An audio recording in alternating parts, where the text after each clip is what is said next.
Hello and welcome back to the JW Thoughts channel. My name is Wally and today we are looking at a JW broadcast. It's been a while because there's usually a little time of the year whenever they release like a Gilead graduation, and then they have a couple of the annual meetings that they upload, so we don't get a proper JW broadcasting, but we do this month, so we are back in the saddle. Quickly before we get into it, don't forget to drop a like on the video. It helps get out to more people on YouTube. It is very much appreciated. Also consider subscribing. I'm trying to hit 45,000 subscribers on the channel, and your subscription would be very much appreciated. With all of that being said, let's do this.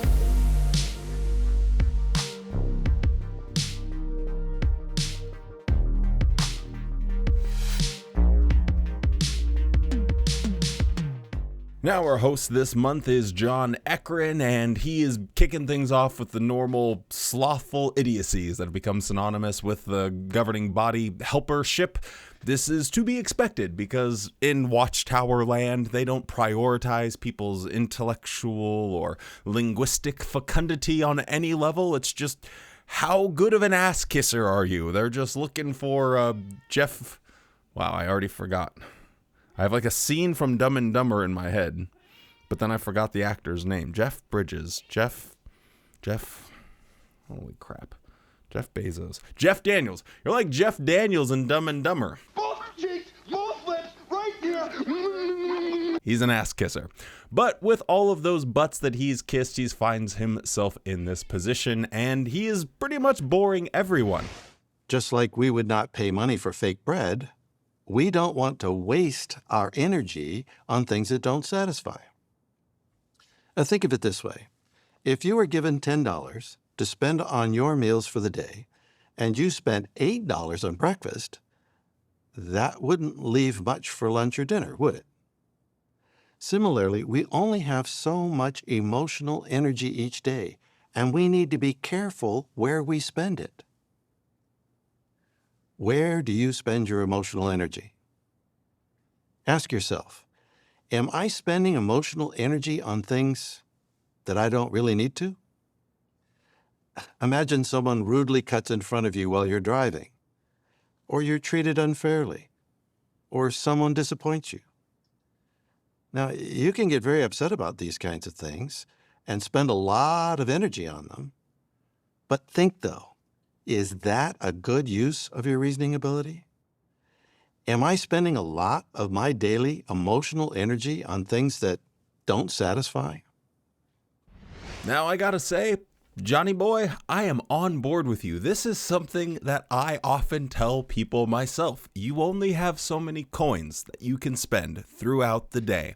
Be careful how you spend those. I take this example a little bit farther because if I find myself getting annoyed or emotionally upset about something, I actually think that that is like a rock or a weight that I put in a figurative backpack, and I have to lug that around with me for the rest of the day. But at the end of every single day, I make sure my backpack is empty. We are not carrying the crap from today over in tomorrow. So we got to make sure it's all done and dusted. And the simple reason I do this is because the most unhappy, the most upset I have ever been in my entire life is when I am spiraling and stewing on something, when I'm just letting it like a witch's cauldron, just brewing up some diabolical brew. And when you do that, you just aren't going to accomplish a whole lot. You don't have a clear head to be able to actually, conquer any challenges that you are facing. You're just going to be wasting your time, raising your cortisol, and just living an unhappy life. So we're going to do a little exercise here. We are going to pick something out of context from his talk and pretend like he just gave people good advice. They accuse apostates of cherry picking things to make Watchtower look worse. Well, here we're going to do a little Uno reverse action on them. We are going to pretend that he didn't say, well, you should actually spend most of your coins doing free work for Watchtower or making sure you do the things that are only approved by me and my pals. We will not go into any of that. We're just going to take his good advice. So everyone can hopefully agree that a good idea is you only have so much emotional energy that you can spend throughout the day. So be very careful about how you use it. It's easy. For the love of God. Romans chapter 12 and verse 11 says, we need to be aglow with the Spirit. Now, being aglow with the Spirit reminds me of a rock with a very special property. When you shine a black light on it, it glows. Now, otherwise, it looks like an ordinary rock. But when you put the black light on it, do you see how that glows? That's us when Jehovah's Spirit is on us. In the same way, Jehovah uses his Holy Spirit to renew each of us daily, helping us to kind of shine from the inside, so to speak. Sometimes I think about what goes on inside Bethel, like what are their discussions? What are they talking about? What goes on inside these guys' head? And this was confirmation that it's absolutely nothing. Ain't nothing going on upstairs for those guys. We're just walking around, looking around. This is the only natural inclination of man, to just kind of check stuff out. So Johnny Boy has an obsession with Brie Larson apparently because he wants to talk about some rooms. I like to think of our minds like a very large house with many rooms. And each room is like an event in our lives. And when we spend time in that room, we can feel all the emotions associated with that event. Now, Jesus' apostles were in the Jesus is going to leave us room, and all they felt was grief and anxiety. But Jesus' words assured them that they had control of their emotions. They could either spend all of their emotional energy on grief and sadness, or they could focus some of their emotions on their faith in Jehovah and Jesus. It's a good reminder for us. Often we can affect our feelings by what we choose to think about. Now, sometimes we, like the apostles, we're thrust into a dark room filled with anxiety or grief. But just remember, you're visiting that dark room. You don't want to live there. Yes, when we face events that can trouble our hearts, remember, that's not the only room in the house. When you pray to Jehovah and read the Bible, imagine Jehovah taking you by the hand and spending time with him in the other rooms of the house. You're in the grief room. He takes you to the resurrection room. You're sick, to the perfect health room. The ashamed of what you've done room, to the forgiveness room. Can you imagine how the apostles felt to see Jesus resurrected? What a difference from being in the Jesus is going to leave us room to now be in the Jesus is back with us room. So every event that you have in your life is like a room. You might find yourself in a different one. Could be in the my boss has a bad breath room, that bitch cheated on me room, I wish I was taller room. And if you pray, then God will take you to the happy room. I thought it was just me and like feeling like they weren't saying anything substantive. That doesn't sound like a word, but whatever. And I was like, has it always been this way? Am I just like losing interest? So I went back and just looked at a couple of older JW broadcasting, and no, they would say things that, you know, had some sort of message behind it. I don't know what the message of any of his talk was other than wait, pray, magic. Like, actually, just you wait for something to happen. That just happened. Yeah, you pray and you just wait for a magical solution to come. He's not like saying anything. So yeah, there's not a whole lot to talk about in this talk. It's really just the ramblings of this banal, block-headed, blue suit, blue tie bozo. So there's a bunch of B words for you, so let's move this thing along. Now we get the next section, which is digging for treasures, featuring some hands. And these hands are really going hog wild, writing stuff down, pressing on a tablet. And apparently if you're trying to do some really high quality study, you need some scones, some mangoes, the Bible, green highlighter, and you're pretty much good to go. So I've been trying to take one out of Watchtower's book, and hopefully my commentary will become even more elevated now that I have all of the tools that are obviously required to give useful information. And by useful information, I mean try and indoctrinate my children with the idea that some crazy nonsense is historical fact, like a man surviving in the belly of a fish for a week. So much more. What could we learn by using our imagination to put ourselves into Jonah's situation, alone in the belly of the fish, praying to Jehovah for help? What can we learn from seeing how preaching to the Ninevites wasn't nearly as bad as Jonah imagined it being? For example, let me have you take a look. Now, the thing that really bothers me about this is that this isn't just completely made up. Like, this is what I suspect happens in some Jehovah's Witness households, where you take some time to actually spend with your kids without phones or anything like that. Just talking, chatting, communicating, whatever the case is, which is a good thing. It's a really great thing. Man, you would love to see parents parent and not just be like, well, let me ask AI how to be a parent, or let's let the internet raise my children for me. Surely that's a great idea. But then this is how they use that time. You know, they've done the thing of being a good parent where they set some time, one-on-one time with the kid. Yeah, hats off, good job, nice work. And you use that time to try and convince them that there was this prophet that didn't want to have an assignment, would rather see people die, ran away from it, and as punishment, God decided to have him get swallowed by a big fish.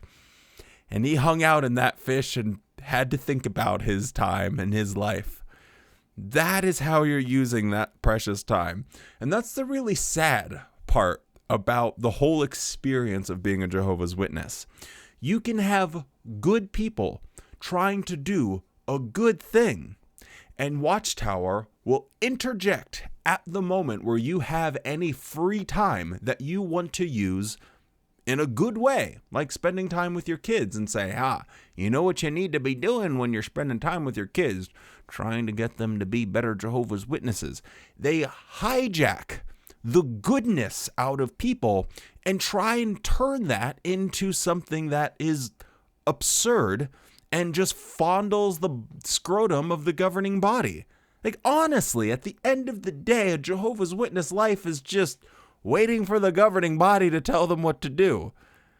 So it always upsets me when you see examples of good people doing good things and you think, man, if they just weren't Jehovah's Witnesses, that would be a shining example in a dark world. But no, we don't get any of that. We just get some Jonah stories. Now, they have another section called Our History in Motion, and usually when I've tried to upload these, there's a bit of a problem because they use copyrighted music. This one's just talking about circuit overseers, which isn't terribly interesting, but they did show something interesting during the presentation here, and that was an old watchtower from 1894. And I do always find it curious when they decide that they would like to show an old watchtower, because this one, it has a cross right there on the cover. There's not a lot of different ways to say it.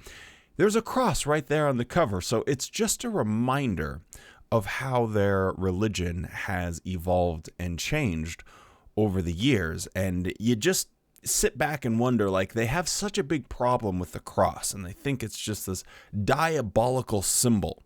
Where, why would you want to wear the knife that your family member was stabbed with in a murder around your neck as a sign of remembrance? Wouldn't that be terrible? You know, they say stuff like that with regards to people wearing crosses. And yet they used to have one on the cover of their magazine. So when God chose this organization, he must not have thought that it was that big of a deal. because he had that. Anyway, that was one thing that I just always giggle at. Another thing too, this is just for anyone that is still a believing Jehovah's Witness. One a tactic that can be effective when discussing with family members, or like, let's say you're married to someone who's still a believing Jehovah's Witness, but you're trying to like trickle in some little ideas here and there. Something that I found to work for my wife, my now ex-wife, but at the time, was the concept of, if Watchtower is willing to go back and look into their history and say, oh, look at this thing that happened from 1894 or 1900 or whatever.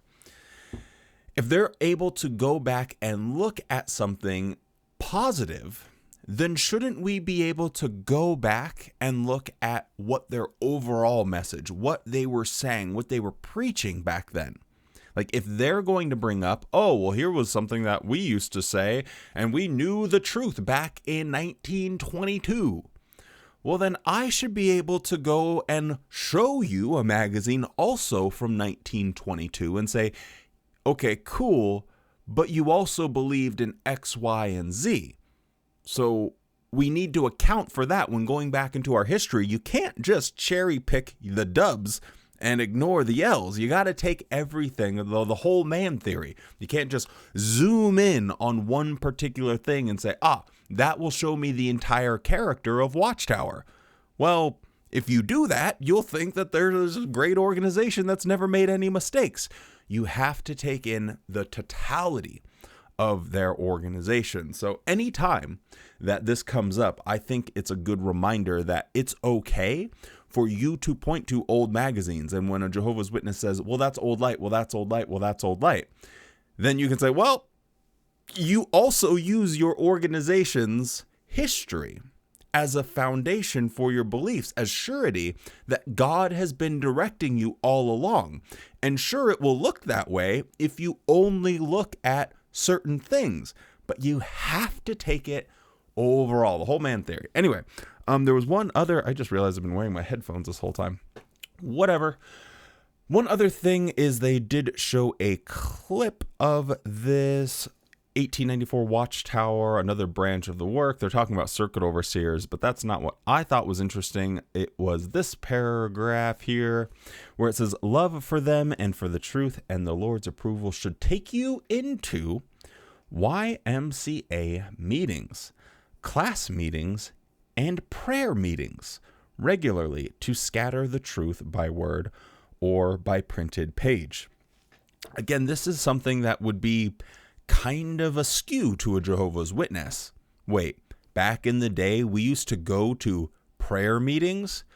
Right now, if you went and told elders, hey, I'm going to go to my local church and go to a prayer meeting and hand out watchtowers there, what would they tell you? If you went and said, hey, I'm going to go and join a YMCA, that's some deep Watchtower lore. I guess we won't get into that here, but they used to have issues with the YMCA. It's very interesting to see just how far they have departed from their original way that they would go about their preaching work. They used to be going, this is the first time I've ever seen this, honestly. They would go into prayer meetings and try and talk about stuff, the Watchtower related stuff.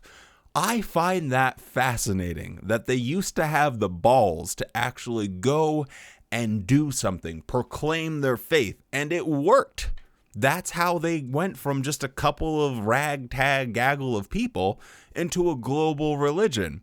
And now they're so pathetic. They're just so scared of anyone challenging them, of anyone bringing up something that doesn't go with the party lines, that they will avoid it at all costs. Now, any JW broadcasting wouldn't be complete without them trying to recontextualize what I consider to be a very sad story. A sad story where someone throws away this amazing God-given talent, this gift to humanity that they have, and they throw it all away because they can't be bothered by fame and fortune and recognition.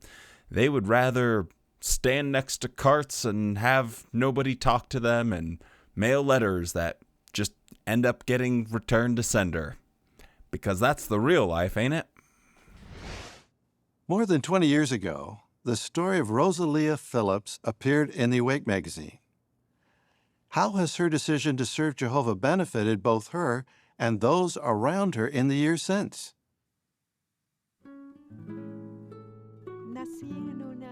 I was born into a family of famous singers and artists.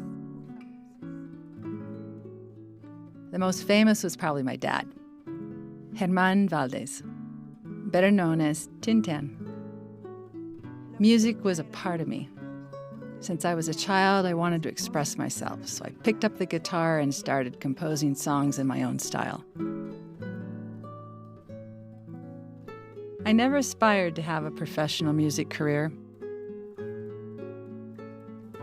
That wasn't what I wanted, but shortly after my father died, and for economic reasons, I felt the pressure to find work.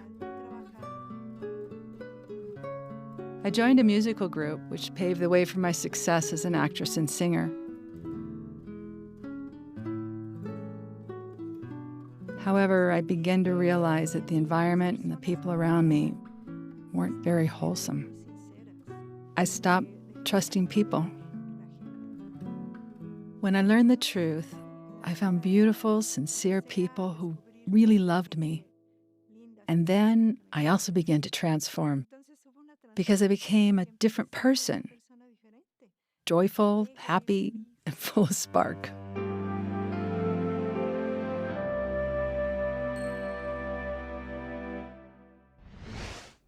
Now, maybe this is true. Maybe becoming a Jehovah's Witness was what gave this woman her spark. I don't know. It's her story. It's her time. She can do whatever she wants. But it just doesn't seem to me that that's an accurate representation of what I've become very familiar with on both sides of being a witness.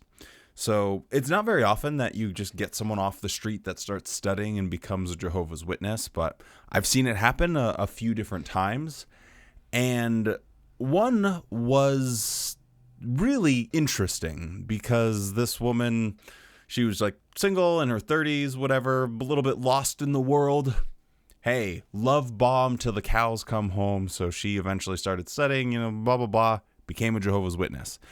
And within 6 months, she left because once the love bombing stops and the reality of being a Jehovah's Witness sets in, you start seeing that there's a different side of people that they weren't showing you because they had to put on the best version of themselves. The honeymoon phase ended, and then you got to see the ugly side of Jehovah's Witnesses and of Watchtower, and she was shook by it. But in her, because we were pretty decent friends, I could see the light diminishing. That spark that she had when she first came in, the longer she stayed, it just kept going down. And on the other side of that, I have seen and experienced myself the harshness of leaving the organization, and that light and that spark go up. Leaving the Jehovah's Witnesses is a very difficult process, but once you do and you start establishing your own life, you get this weight that you don't have to carry around with you anymore. You don't have to spend those coins dealing with nonsense and absurdity. You don't have to fill that metaphoric backpack with all of these weights of having to believe in 900-year-old men and giants and flames coming down from heaven and talking donkeys and the impending apocalypse always right around the corner, getting ready and preparing yourself for persecution. More on that later from a talk from Stephen Lett. But you don't have to do any of that anymore, and you realize that your life can be your own. You can forge your own path. You can curate your life as you want to live it and not how someone else tells you to. And there is a freedom and lightness and a brightness associated with that. But apparently for this woman, her just being another blue-clad, cylindric, anonymous cult follower is just That's how you get the real spark in life. Being an actress, performing, making things that people value and appreciate, that didn't satisfy her. Annoying people on a Saturday morning by knocking on their door, that gives her real satisfaction. Prepared for Jehovah's return. Because if you're not, I have a pamphlet that... Well, fuck you. The concern we had as parents when we returned to Mexico was that our children would be drawn toward the entertainment industry. My husband and I did everything in our power to make sure that didn't happen. My daughter Gianna was 17 years old when I asked her to come with me to an appointment in Mexico City at one of the most important television companies. And there was a man, a talent scout, who saw her and asked, "Do you sing too?" She answered yes. She sang, and he loved her voice. So much so that he immediately invited her to his office. I heard him say to her, "Look, you can have a career at this television station. We're going to make you famous. I'm offering you a contract. Come on Monday and we'll sign it." When Gianna came out of the office, I was really afraid. And I asked her, "Did you accept the offer?" And Gianna said to me, "No, Mom. I love my service to Jehovah way too much. How could I accept? I love being a regular pioneer." To her surprise, a week later, we received a call inviting her to participate in a music project at Bethel. Now she happily uses her beautiful voice for Jehovah, something she's still doing. It doesn't matter what you do, it matters who you're doing it for. You want to sing, you want to perform? Great. As long as it's at Bethel, then you're using your talents wisely because it's helping make the organization look better instead of yourself. So congratulations, you traded personal fame and recognition and accolades and a sense of satisfaction that you have done something meaningful that people appreciate. You have traded that for doing all of the work involved, but doing it for a religious cult that, should you ever decide you want to leave, will mark you as an apostate and literally tell your family members that you are poison. Poison and being directed by Satan himself. Satan is now controlling them, and they are this poisonous infection that you gotta cut off and never speak to ever again. That is who you have traded doing something meaningful and impactful for yourself, so you can prop up that organization and make them look better. Congratulations. So now we get to enjoy Stephen Lett talk about some good old-fashioned persecution. And today's Watchtower comments talk about several forms of persecution that have been used against God's people. But today's scripture text, Zechariah 4:6, assures us, no matter what persecution comes our way, if we have Holy Spirit, we can successfully endure it. But now, what is the purpose of satanic persecution? Well, to cause Jehovah's people to give up, quit, or give in, compromise. Think about a literal lion. Now, Satan is a figurative lion. He wants to devour. Well, a lion, when it devours something, what happens to what is devoured? It becomes part of the lion, doesn't it? It's assimilated into the body of the lion. Well, that's what Satan wants to do to us.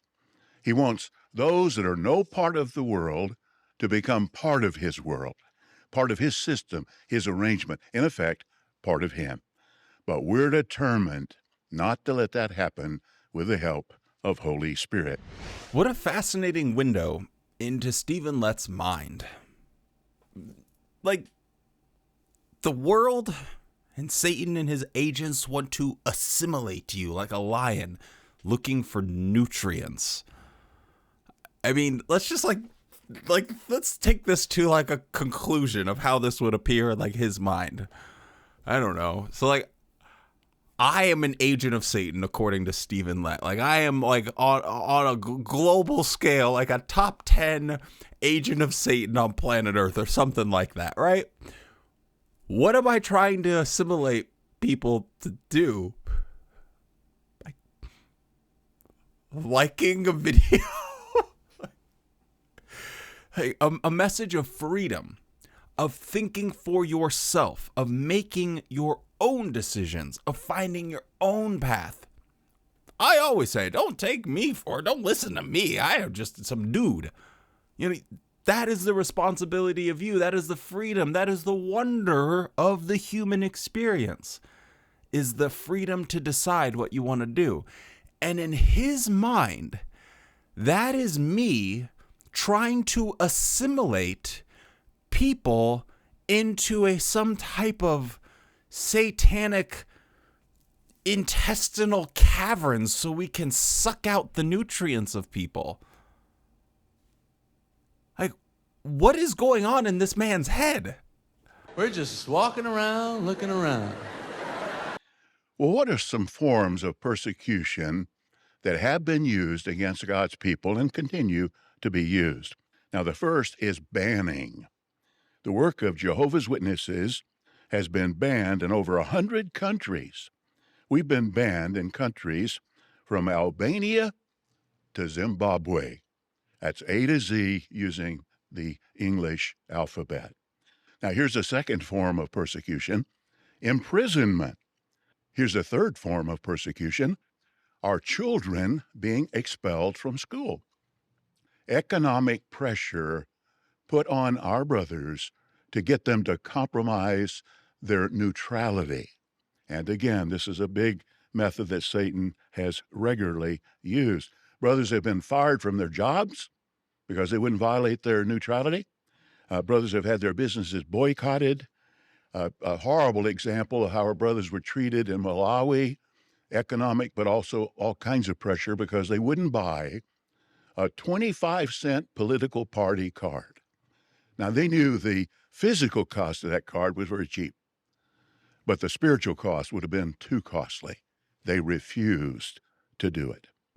So persecution can come in a lot of different forms, but if anyone's on form right now, it's Stephen Lett. Brother, my brother in Christ, do not bring up the persecution that people in Malawi were experiencing because they refused to buy a political card. If you don't know about that situation, I've made a pretty comprehensive video about it on the channel. I can put a link in the description so you can check that out if you so wish. But essentially, Watchtower, for their Jehovah's Witnesses in Malawi, they had told them that they cannot purchase the single party political card for, a very cheap price because it would be violating their neutrality.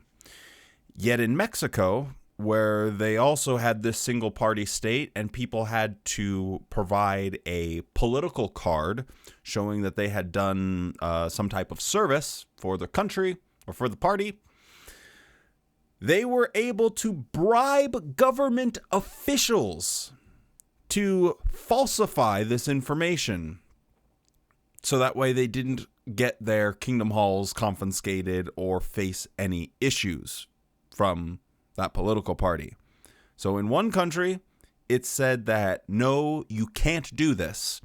And in another country, people lost their lives or had their lives completely ruined. There are brutal, heinous, despicable things that were done to Jehovah's Witnesses that could have been prevented if the governing body at that time could have just convened a meeting and said, yeah, this is ridiculous. And they were, according to Franz, the book he wrote, Crisis of Conscience, he talked about that extensively in that book. But if they could have just gotten together and talked about it, all of it could have been avoided. There's blood on the hands of governing body members. And here he wants to go and talk about it. I don't even know what to think because I have to assume he knows this. Like, there's just not a chance in the world he's unaware of this double standard that they had. And it reminds me of how, like, you hear people talk about their involvement with Jeffrey Epstein now. They can have so much confidence and bravado. That guy was disgusting. Me and my wife, we looked at each other and said, we're never going to go and see this guy again. Yet subsequently gonna go and take my children to his private island and, I don't know, just give them the ages of my children.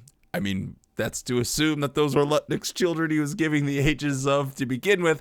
Whatever the case is, the way they talk about, I couldn't have possibly had, Elon Musk, I found that guy disgusting. I've never talked to him. And yet in private emails, you're begging to go to the wildest party. It has that sense to it. It has that vibe where he is so confident that people just won't think about it. They won't look into it. They won't go and try and find the facts behind what he's saying, that he can just get away with saying whatever he wants. And that really pisses me off. And I don't want to talk about it anymore because it will raise my blood pressure and kill my gains. So we're not going to do that. Our last that we're going to discuss form of persecution, at Matthew 5:11, Jesus said, "Happy are you when people reproach you and persecute you and lyingly say every sort of wicked thing against you for my sake." So what is it? Slander. We are regularly slandered in the media, are we not? Of course, Jesus was slandered. He was called demonized, a blasphemer, a glutton, a drunkard. The first century Christians were certainly slandered. The Jewish leaders told Paul, as recorded at Acts chapter 28, verse 22, "Truly, as regards this sect, it is known to us that everywhere it is spoken against." I hate to break it to you here, but people having opinions of you that you don't like isn't slander. That's just you doing sneaky, bad things to people, being a force not for good, but for bad in the world, like shunning, or your two-witness policy, or lying about your history, or trying to cover over the mistakes that your organization has made. We say, no, those are bad. No, we're not going to let you just get away with it. No. That is not slander. I can have whatever opinion I want. And let's be real here. You have opinions of apostates as well, and you are happy to give those slanderous opinions when you attack apostates with this vitriol and vituperous language. Vituperous, that's a word I haven't said in a bit. Coming out with all the stock. Coming out with all the...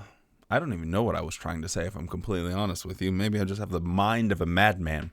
Anyway, this is just another talk where they're trying to gas themselves up as these unique people that are suffering at the hands of governments and media and of Satan. The more they think that they are persecuted, to them it validates their faith.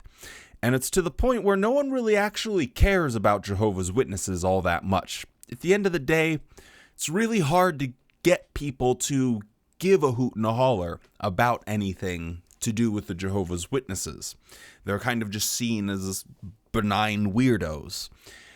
And they have to manufacture, essentially, this persecution. Yes, there are situations like in Russia where people are being thrown in prison, religious freedom, all of that. But that is not exclusive to the Jehovah's Witnesses. And if you went and go and fact-checked and verified the things that he's saying with regard to persecution, these aren't specific to only Jehovah's Witnesses.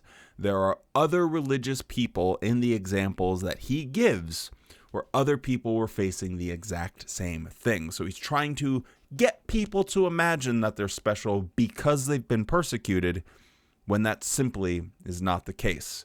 No, Stephen, that is not slander. That's just me giving my assessment of the facts.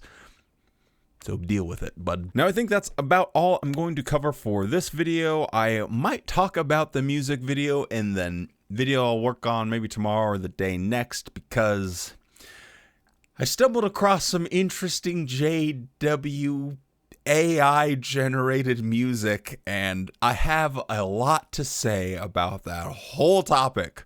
So yeah, I'll save that one, because this latest music video, musically, it has to be one of the worst out there, and I've watched them all. So anyway, yeah, we'll get into that when the time is right. But anyway, that's all I got to say for today. So stay safe, be kind, and don't forget to spend more time loving the things you love than hating the things you hate. Now go out there and have a good ass day.